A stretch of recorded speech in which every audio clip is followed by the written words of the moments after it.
Hi, my name is Demira Shabazz, and I'm presenting for Professor Heidi Kamenicki's speech class. This is my expository speech, and the topic that I have chosen is the Don't Ask, Don't Tell policy.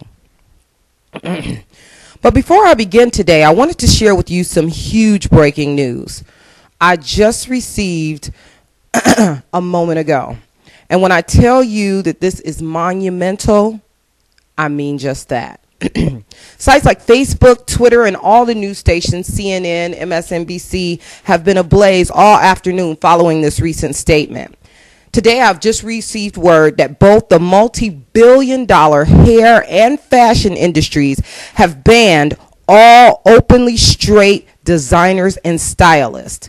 This startling development comes 2 years after complaints by openly gay members of the two industries hit a boiling point. Industry insiders are calling this a necessary step to preserve the integrity of the industry. Opponents call it flat out absurd. Heterosexual designers and stylists are asking what their sexuality has to do with them properly and effectively doing their jobs. It leaves us all asking these simple questions. Does your sexuality define you? Is it the litmus test of a man's courage or mettle? Or does it simply define, hold on to your hats now, this is a revolutionary concept, or does it simply define a person's sexuality? Before the Don't Ask, Don't Tell policy, the military banned the enlistment of gay and lesbian soldiers as it was said to have an adverse effect on morale and unit cohesion. Before 1993, if a person wanted to enlist in the armed forces, they were required to divulge information about their sexual orientation to the military. This meant that gay and lesbian citizens who wanted to serve their country essentially had to lie about their sexuality in order to enlist.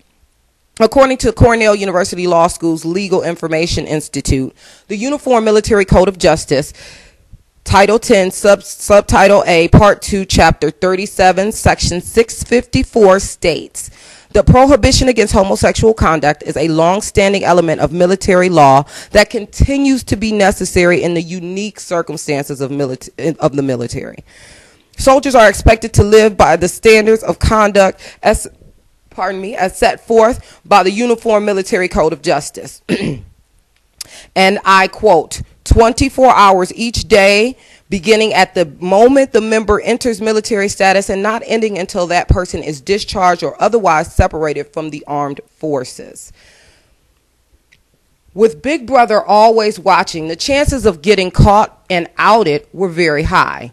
Any homosexual activity, whether on base or off, that was reported to the military was met with swift action that usually ended in a dishonorable discharge for that service member.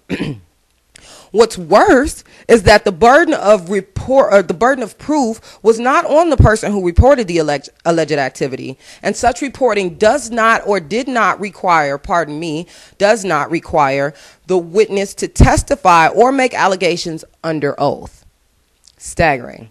Just the mere suggestion was enough to end the career of the most accomplished officer. This remained standard operating procedure until 1992, when then President-elect Bill Clinton stepped in. The birth of the Don't Ask, Don't Tell. Enough is enough, Bill Clinton says. According to R.J. Samuels, author of the Don't Ask, Don't Tell, an encyclopedia of U.S. National Security, Volume 1, in November 1992, President-elect Bill Clinton announced that he intended to lift that ban against gays in the military because he believed that sexual orientation should not bar a person from serving his or her country. This settlement,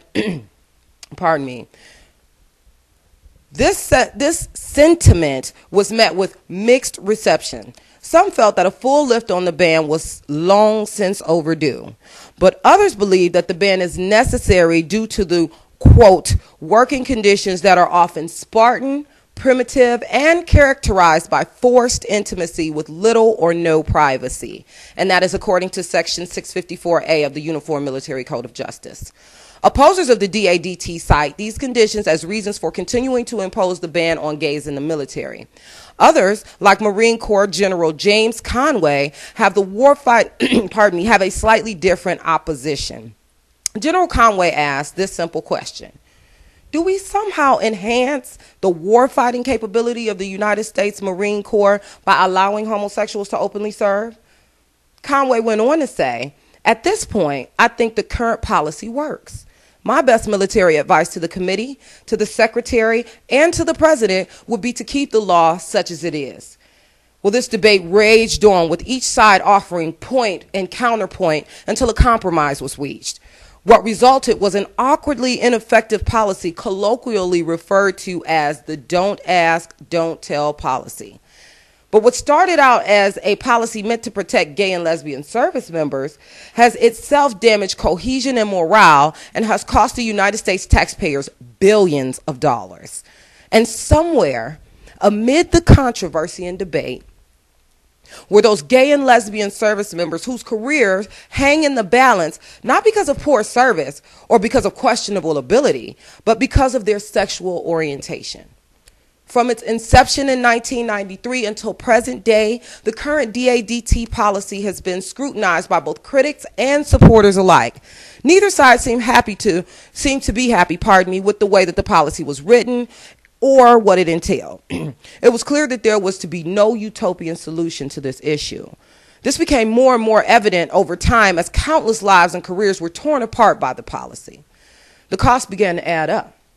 Some of these collateral costs were covered by Robert Brigham, columnist for the Williams Institute UCLA Law School Journal. Brigham noted in his 2006 DADT Discharges Are Up article that a 2004 study by Government Accountability Office showed that 9,488 service members that were discharged from the military for gay and lesbian conduct, roughly 757 of those were in critical occupations, the kinds of jobs for which the Pentagon offers selective re-enlistment bonuses. Other stories hit closer to home, like the story of Lieutenant Colonel Victor Fehrenbach. The lieutenant colonel was formally notified September 2009 that he would be discharged from the Air Force, but not because he had announced his sexual orientation, but because someone had notified his commanding officer that he had a male partner. Well, over the course of his Air Force career, Lieutenant Colonel Fehrenbacher, a highly decorated F-15 fighter pilot and an 18-year veteran of the Air Force, had flown 88 combat missions, including operations in Iraq and Afghanistan. During his career, he had logged more than 2,000 flying hours, nearly 1,500 fighter hours, and 400 combat hours. Stories like these began to permeate news headlines and conversations across the United States. Then as other countries began to lift the ban, the United States began to draw more criticism for its lack or refusal to change with the changing times. These critics drew parallels between the plights of women and minorities who both at one time or another had been banned from service in the United States military. So under the burden of mounting criticism from both sides of the issue, and after a 17-year stint, in December 2010, Congress voted to repeal the controversial policy. December 2010 marked a historic day as the Senate voted 65-31 in favor of repealing the Don't Ask, Don't Tell policy. The DADT had cost the U.S. millions in the training of dismissed talent, not to mention the cost of actually losing these talented officers and enlisted members. The elimination of this well-meaning but failed policy was to usher in a new age of tolerance and allow men and women to serve their country without fear. Over the past 30 years, we have seen a plethora of technological advances, as well as advances in science and medicine. Let's face it.